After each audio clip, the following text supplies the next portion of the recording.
اور پھر کہتے ہیں بنی اسرائیل والوں نے بچڑے کی پوجا کی تھی، اور یہ بھی تو ایسے ہیں، جب بنی اسرائیل بچڑے کی پوجا کر سکتے تو ہمارے متعلق کہتے ہیں کہ یہ بھی اس درجے میں جا سکتے ہیں۔ جب بنی اسرائیل والوں نے بچڑے کے سامنے عبادت کیا، وہ بھی صحابت ہے نا، بچڑے کے سامنے وہ سجدے رکوع کرتے تھے، نماز جماعت پڑھتے تھے، تو ان سے کیا تھا؟ جو اس امت نے بھی انہی کا راستہ اختیار کرنا ہے۔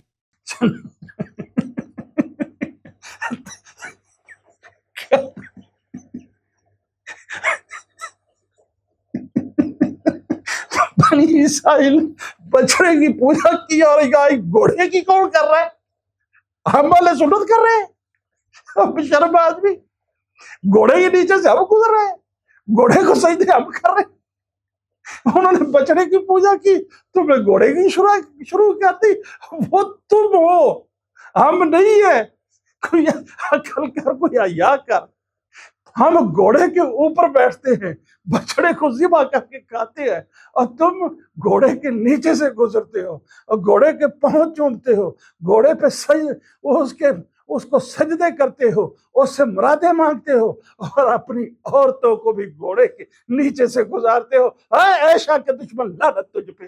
جو عائشہ کا دشمن عائشہ سے دشمنی کرے گا، افسر سے دشمنی کرے گا، اس کی بیوی گھوڑے کے نیچے سے گزرے گی، اور جو تم گزارتے ہو تم نہیں یقین، کہیں 10 محرم کو کسی جگہ پہ آ کے دیکھ لینا۔ عائشہ کے دشمن، حالت تیری یہ ہے۔